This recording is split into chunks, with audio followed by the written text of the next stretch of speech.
मित्रों नमस्कार, मैं हूं राकेश कुमार। आप देख रहे हैं मत अभिमत।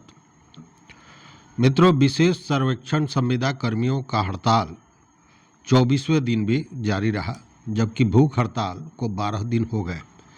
कई लोग परेशान हैं, तबीयत खराब है, हॉस्पिटलाइज्ड हैं, लेकिन अभी भी किसी भी सरकारी नुमाइंदा, कोई भी सरकारी नुमाइंदा या विभाग का कोई व्यक्ति अभी तक इनसे संपर्क नहीं किया है कि भैया ये हड़ताल समाप्त कर लो या फिर कोई वार्ता हो जाए। इस तरह की कोई बात अब तक नहीं आई है।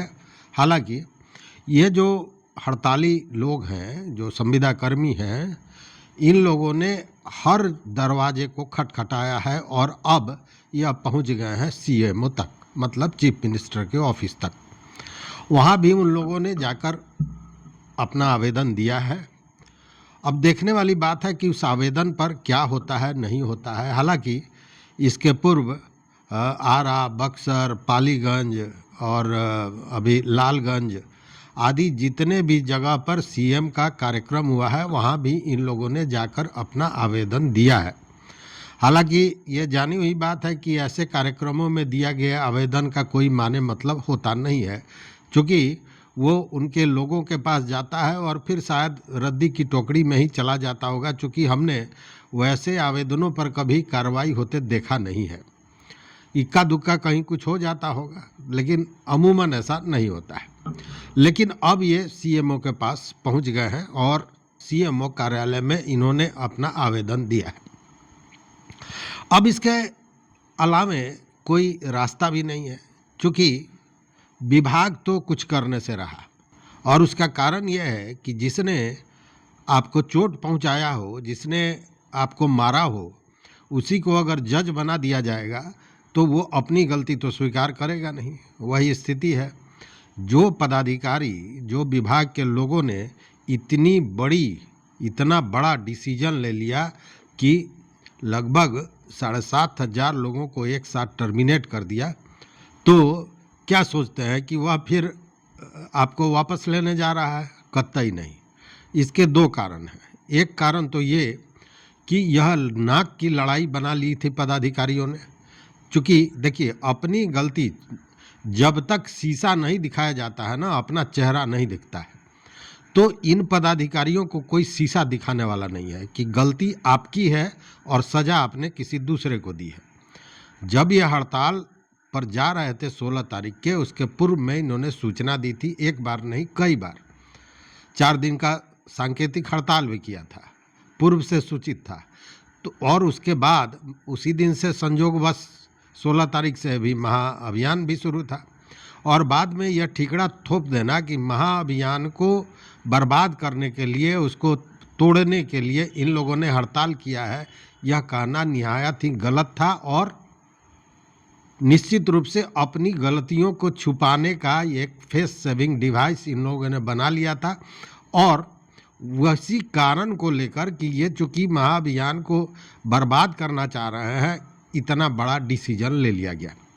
तो कहने का मतलब है कि इन पदाधिकारियों से तो कोई उम्मीद की नहीं जा सकती है, क्योंकि ये नाक की लड़ाई, इसके पीछे और भी कुछ कारण बताया जा रहा है। हमने कल भी आपको बताया था कि मेरा मानना यह है कि सरकार तो सर्वे कराना ही नहीं चाहती है, और उसी सर्वे से बचने के लिए यह महाअभियान लाया गया था। और चूंकि सर्वे कराना नहीं है तो इन कर्मियों की ज़रूरत क्या है। लेकिन अब ये कर्मी जो हड़ताल पर डटे हुए हैं, बैठे हुए हैं, शांतिपूर्ण ढंग से प्योर गांधीगिरी कर रहे हैं, यह सरकार के लिए सरदर्द बन गया है। चूँकि सरकार के माथे पर जो नौकरी देने वाली सुशासन की सरकार का ठप्पा लगा था, वो ठप्पा कहीं उतर न जाए। ऐसे में सीएम स्तर से ही कुछ हो सकता है, क्योंकि जहां ईगो की बात है, तो जिन पदाधिकारियों ने ये काम किया है, इस तरह का ऑर्डर दिया है, तो आप क्या समझते हैं उस ऑर्डर को वो वापस करेंगे? कतई नहीं। तो उस स्थिति में एक ही रास्ता बचता है, वो बचता है सीएम का। लेकिन सीएम इसका संज्ञान लेंगे या नहीं लेंगे, क्या होगा, इस पर भी आएंगे। लेकिन एक दूसरी बातें भी निकल के आ रही हैं सामने, और वो जुड़ा हुआ है भ्रष्टाचार से। कई लोगों का ये मानना है कि देखिए, जो ब्यूरोक्रेट्स हैं उनको इससे मतलब नहीं है कि सरकार किसकी है।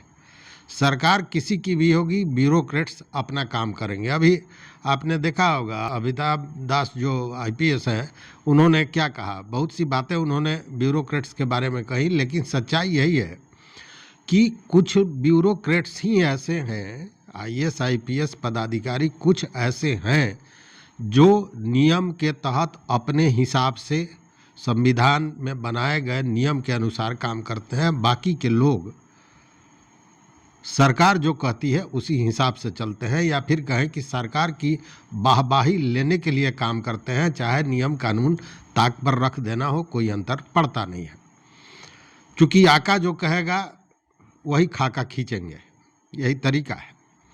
अब ऐसे में जो बातें आ रही हैं वो बड़ा सोचने पर मजबूर कर दी। हमारी बातें आज हुई हैं कई लोगों से, और उसमें जो ब्यूरोक्रेट से जुड़े हुए लोग हैं, उनके साथ उठने बैठने वाले लोग हैं, वैसे भी हैं, सामाजिक सुधारक भी हैं, कुछ बड़े मीडिया घराने के पत्रकारों से भी बात हुई। सारे लोगों ने एक ही बात कही, एक ही बात नहीं, मतलब इस तरफ इशारा सारे लोगों ने कहा कि देखिए भैया, ये 7,500 लोगों को एक साथ हटा के और उसी नोटिफिकेशन में या जो सूचना दी गई है उस सूचना में दिया गया है कि तुरंत फिर हम वैकेंसी निकालेंगे और नई पोस्टिंग करेंगे, नए लोगों को लेंगे, ज्वाइन कराएंगे।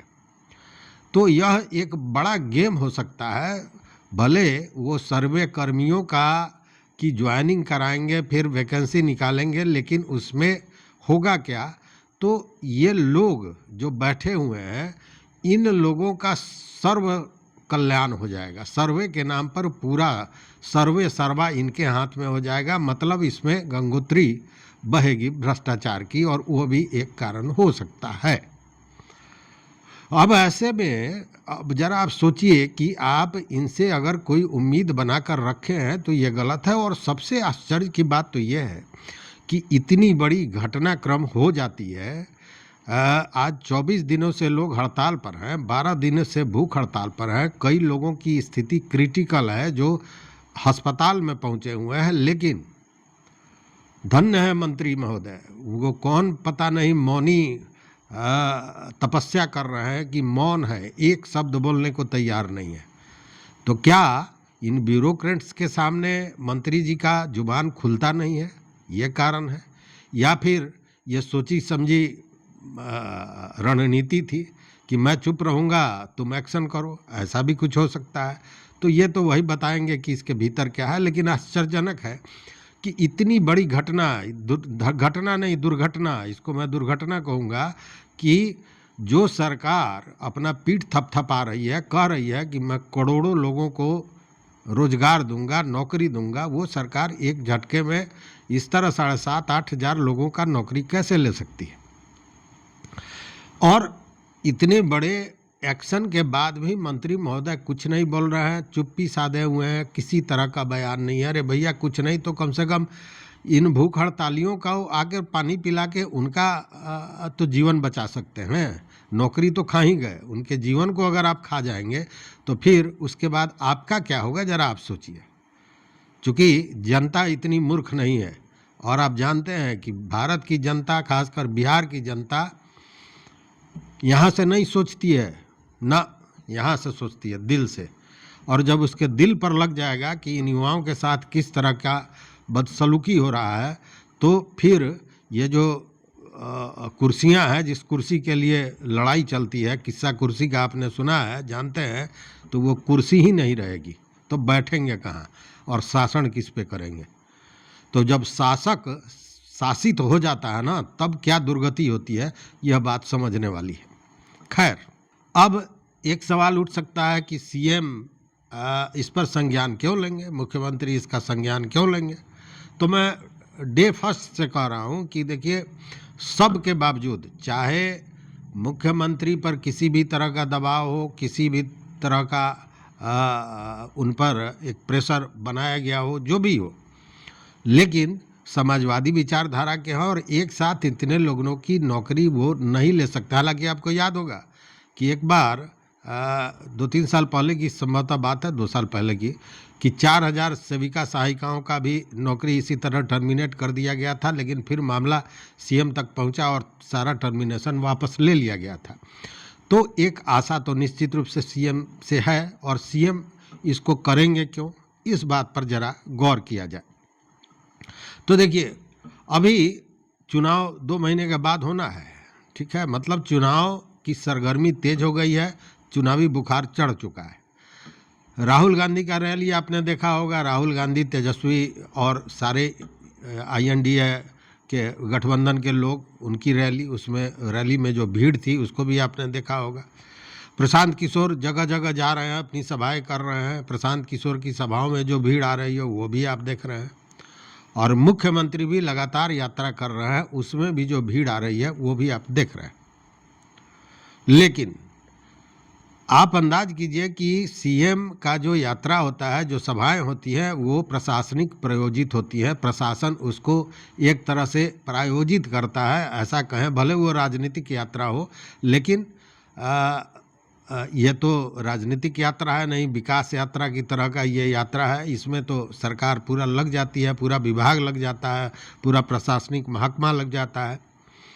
जीविका दीदियों को ऑर्डर हो जाता है कि आप चले आओ, सहायिका सेविकाओं को ऑर्डर होता है आप चले आओ, मतलब भीड़ को इकट्ठा किया जाता है और इसमें प्रशासन पूरी तरह जुट जाता है।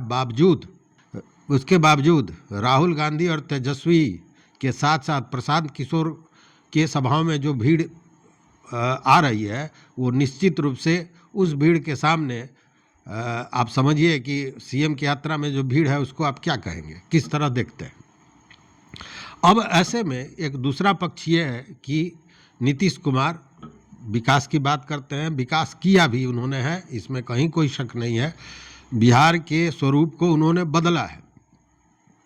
लेकिन एक चीज़ है जो मानव प्रकृति है कि एक ही चीज़ आप बार बार एक ही चीज़ को लेते रहेंगे, दोहराते रहेंगे, तो उससे मन उबता है, जिसको इनकम्बेंसी कहते हैं।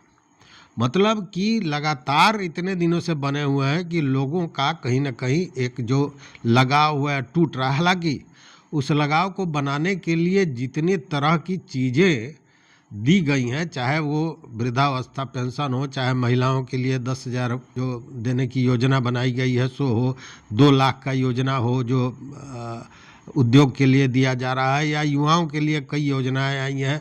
कई विभागों में देखा होगा आपने कि बिना मांगे जो मानदेय है उसको दुगुना कर दिया गया है, चाहे वो पंचायत हो, हर जगह इस तरह का काम किया गया है। लेकिन जहां ये लोग मांग रहे हैं, अपना अधिकार मांग रहे हैं, उनसे मुंह मोड़ लिया गया है। इसके पीछे कारण क्या है? मतलब कि सरकार की नीति तो ये नहीं है। तो सरकार की अगर नीति नहीं है तो ये कर कौन रहा है, करा कौन रहा है? अब तो ये बातें स्पष्ट हो गई है कि कर कौन रहा है, करा कौन रहा है। लेकिन अब ये मामला बनता है कि ये सारा जो कवायद है वो क्यों किया गया? चुनाव के लिए किया गया।